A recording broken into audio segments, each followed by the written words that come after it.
Magandang gabi po mga kapatid. Ito po ang short story kung papaano nagawa na ipatayo ang aming Archdiocesan Shrine of Our Lady of Fatima, Basak, Mandaue.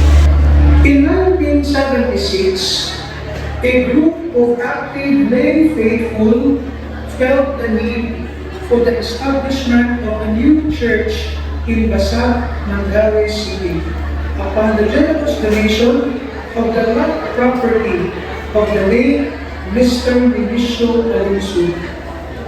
The idea cropped up to accommodate the growing number of Roman Catholics in the surrounding area, and the group's desire to become a church separate from the National Shrine of St. Joseph in the heart of Mandaue City for distance and practical reasons.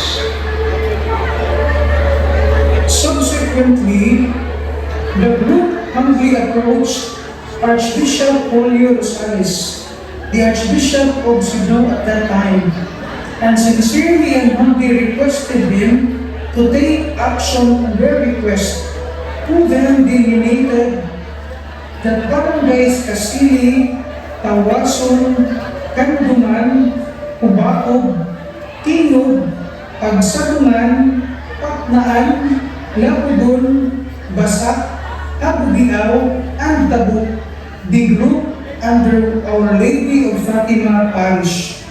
On February 19, 1976, Basak Parish was formed. The number of barangays under Our Lady of Fatima Parish was reduced to 6, when in 1986, the Santo Niño Parish in Patnaan was established, and Ganduman's Nativity Parish was subsequently founded in 1994, taking out Casili, Tawason, and Cubacub from Our Lady of Fatima Parish.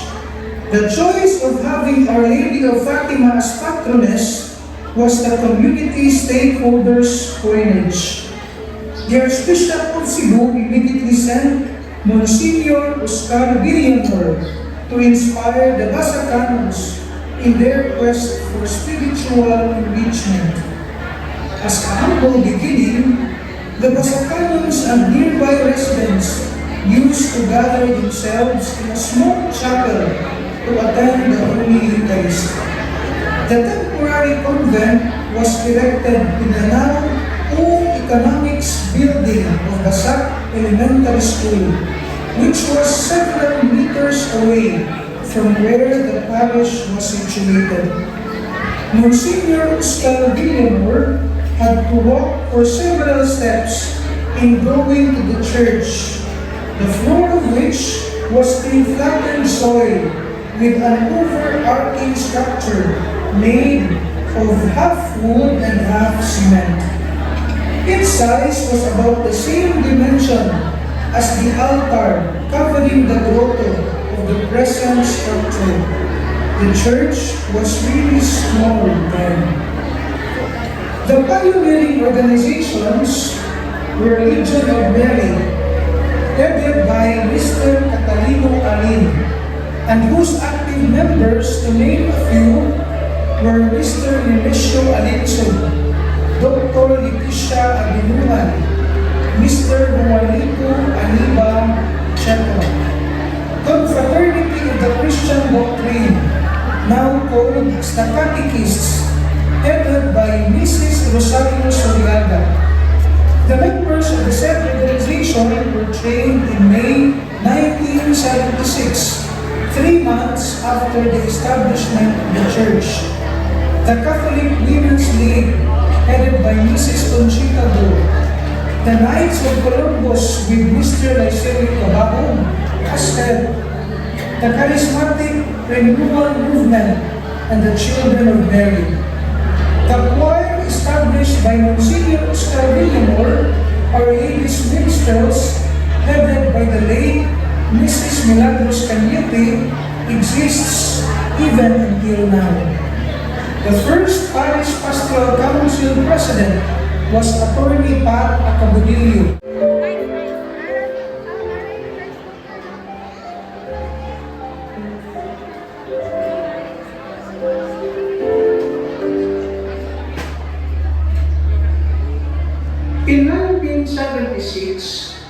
A group of active lay faithful felt the need for the establishment of a new church in Basag, Mandaue City upon the generous donation of the land property of the late Mr. Vinicio Alonso.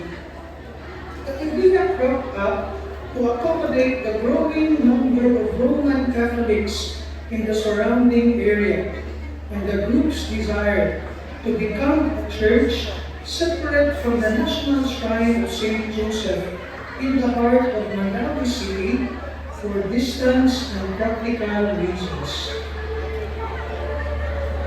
Subsequently, the group humbly approached Archbishop Julio Rosales, the Archbishop of Cebu at that time, and sincerely and humbly requested him to take action on their request, who then delineated that barangays Kasili, Tawason, Kanduman, Ubacob, Tinog, Pagsagungan, Patnaan, Lapudon, Basak, Abugiaw, and Tabuk be grouped under Our Lady of Fatima Parish. On February 19, 1976, Basak Parish was formed. The number of barangays under Our Lady of Fatima Parish was reduced to 6 when in 1986, the Santo Niño Parish in Patnaan was established and Ganduman's Nativity Parish was subsequently founded in 1994, taking out Kasili, Tawason, and Ubacob from Our Lady of Fatima Parish. The choice of having Our Lady of Fatima as patroness was the community stakeholders' coinage. The Archbishop of Cebu immediately sent Monsignor Oscar Villamor to inspire the Basacanos in their quest for spiritual enrichment. As a humble beginning, the Basacanos and nearby residents used to gather themselves in a small chapel to attend the Holy Eucharist. The temporary convent was erected in the now old economics building of Basak Elementary School, which was several meters away from where the parish was situated. Monsignor Oscar Villamor had to walk for several steps in going to the church, the floor of which was in flattened soil with an overarching structure made of half wood and half cement. Its size was about the same dimension as the altar covering the grotto of the present structure. The church was really small then. The pioneering organizations were Legion of Mary, headed by Mr. Catalino Alin, and whose active members, to name a few, were Mr. Nemesio Alinso, Dr. Leticia Abinuan, Mr. Juanito Aniba Checo. Confraternity of the Christian Doctrine, now called the Catechists, headed by Mrs. Rosario Soriaga. The members of the said organization were trained in May 1976, 3 months after the establishment of the church. The Catholic Women's League, headed by Mrs. Conchita Do. The Knights of Columbus with Mr. Lycerio Cabahon as head. The Charismatic Renewal Movement and the Children of Mary. The choir established by Monsignor Oscar Villamor, Our Lady's Minstrels, headed by the late Mrs. Milagros Cañete, exists even until now. The first Parish Pastoral Council President was Attorney Pao. To generate funds for the improvement of the church, they spearheaded a concert of Pelita Corrales. Initially, there were 36 chapels organized from the above-mentioned barangays. The first fiesta of the parish was celebrated on the 13th and every year thereafter. The date coincides with the last apparition of Mary to the three shepherd children, Francisco, Jacinta, and Lucia, in Covadonga, Fatima, Portugal, on October 13, 1917. The parish was officially declared on February 19, 1976. The founding anniversary celebrated on February 19 of the month. Monsignor Oscar Villamor did not only labor in the physical structure, but also in the organizational aspect of the parish. He spent 5 long years devoting his time to the development of the church from 1976 to 1981. After 5 years of labor, Monsignor Villamor was replaced by Father Frank Incierto, assisted by a priest from Basilan, who was studying in Cebu, named Father Alfredo Uyao. It was during Father Incierto's time when the parish cemetery in Barangay Pagsabungan was acquired. Father Incierto spent 4 years as parish priest from 1981 to 1985. Father Raul Gallego replaced him from 1985 until 1993. Father Gallego's significant contribution was the expansion of the physical structures of the church to accommodate the ever-growing number of faithful attending masses in the parish. He managed to expand the church structures through the efforts of the Go family in Basak, Mandawi City, particularly Mr. Constancio Go and Mr. Esteban Go Singking, and of course with the help of some generous people and parishioners. The structural designer was Monsignor Virgilio Yap, when the architectural design was undertaken by architect Alfredo Guido, who is still the present architect whenever the parish undertakes small or large-scale projects. The convent too was also made permanent by Father Gallego during his stint as parish priest. The mission team of Father Gallego, accompanied by Reverend Fathers Alexander Salve, Jose Maria Lim, Antonio Damalerio, and Fulton Varga, were active in propagating the basic ecclesial communities. Fathers Raul Go, Marvin Medina, Manuel Tan, Gerardo Matela, and Edwin Walia also helped the team. Indeed, Father Gallego's stay made the parish flourish as regards to its physical, structural, and spiritual aspects. It was during Father Gallego's administration that Our Lady of Fatima Parish was declared as Archdiocesan Shrine of Our Lady of Fatima on February 19, 1993. In July 1993, Monsignor Pascual Ipil took over Father Gallego's position as parish priest. His significant contributions, among others, were the construction of fence along the boundaries of the parish property, the cementing of the whole parish grounds, and the start of the construction of the parish pastoral center building. Monsignor Pascual was accompanied by Fathers Raul Go, William Saldo, and Eduardo Ventic in the administration of the church.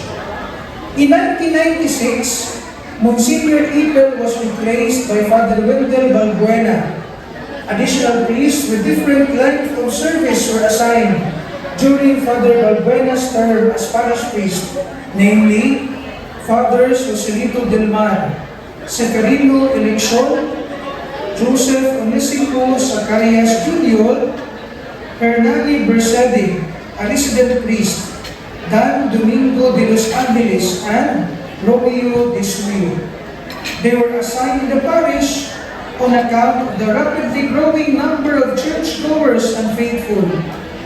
Just like the previous parish priests, Father Wendell introduced some improvements like the renovation of the convent and many other fixings.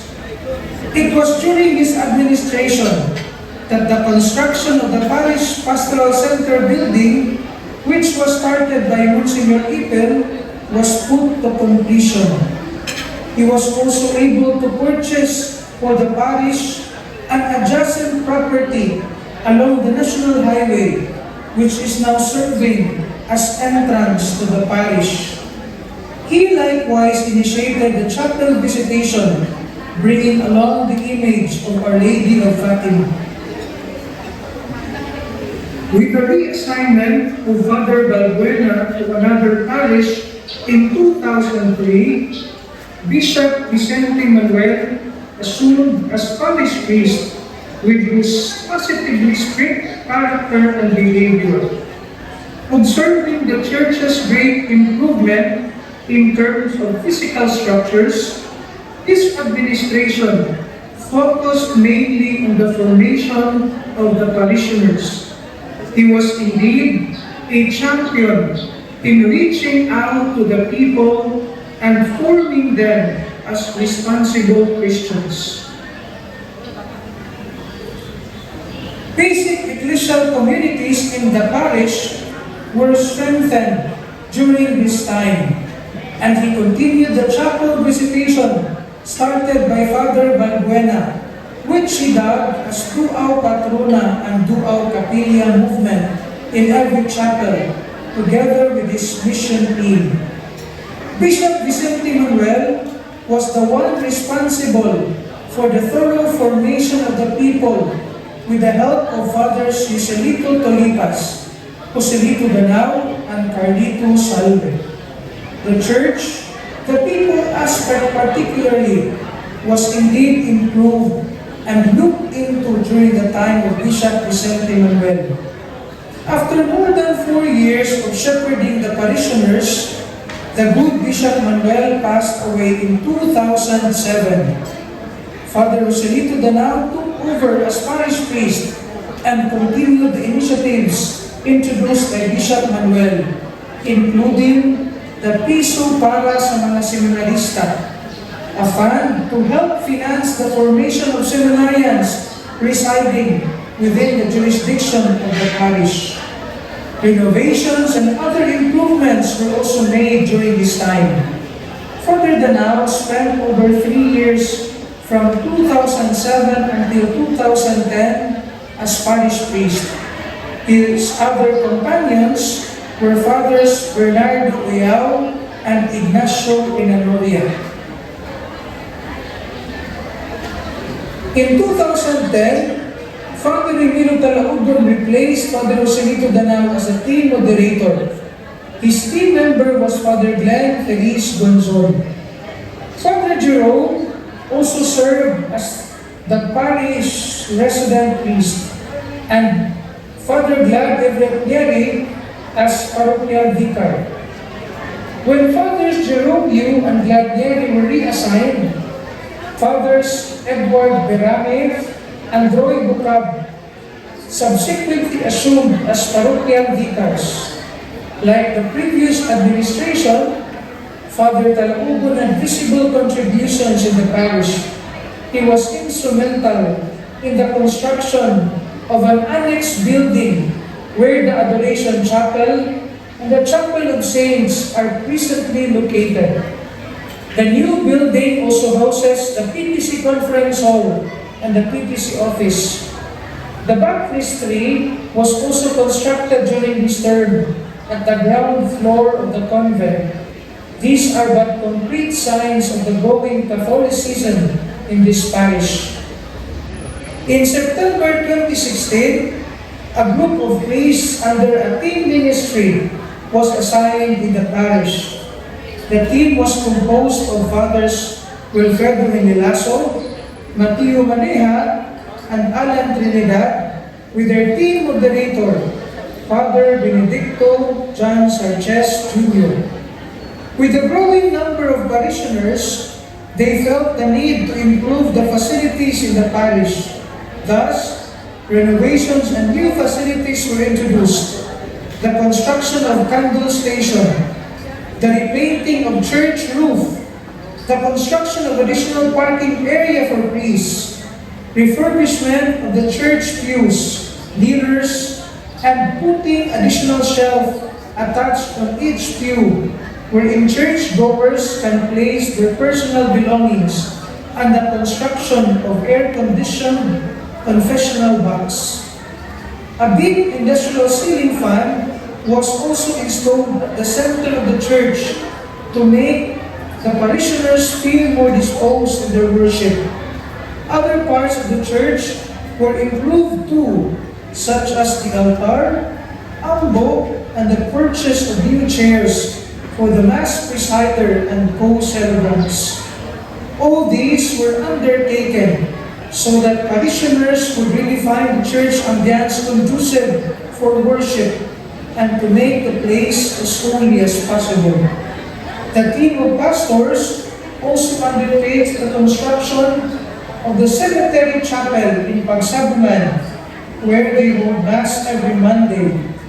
A welcome signage at the church entrance was also made during their time. This project was given priority so that parishioners and pilgrims can easily locate the parish. In 2019, another set of priests still at team ministry arrived. They were Fathers Onissimo Zacarias Jr., Milberg Almorfo Rindon, Osias Palarca, and Monsignor Romualdo Quintana. Later, Fathers Joselito Peralta and Joseph Garbiente arrived in replacement of Father Osias and Monsignor Romualdo, both due to retirement. During their time, the garden altar was enhanced, and then new comfort room for parishioners was made. A program called Mortuary and Hospitalization Fund was also made during their time to help our parishioners. In 2005, before the retirement of our dear Archbishop of Cebu, Jose Palma, a reshuffling was done. In consequence, new priests are assigned. They were Fathers Joselito Gutierrez, Camilo Agustin Villamor, Wesley Noel, and Marion Mejia. With the need for new way of evangelization in this modern world, it is visible that they made an effort to provide cameras and CCTVs for live streaming masses and other activities, and an increase of presence in social media platforms. There is also this Cocina Drive visits in our needy chapels. With the advent of the new Archbishop, Abet Uy, and with his new brand of leadership, new challenges await these four priests as they are the hands of the Archbishop in our parish. This coming October 13, the Archdiocesan Shrine of Our Lady of Fatima Parish will celebrate her 50th annual fiesta and will be celebrating her 50th founding anniversary this February 19, 2026. How many more years could one spend to continue to please God in her written and unwritten history? Indeed, things have passed. 50 jovial fiestas and 50 glorious anniversaries, including this year already. More or less, 15 Basacanon priests from our parish were ordained, some of whom will preside over our novena masses this year's founding anniversary, including religious and nuns. More or less coexisting seminarians, growing vocations, growing faith, growing number of parishioners, Surely, there must be more than all this. Ave Maria. Ave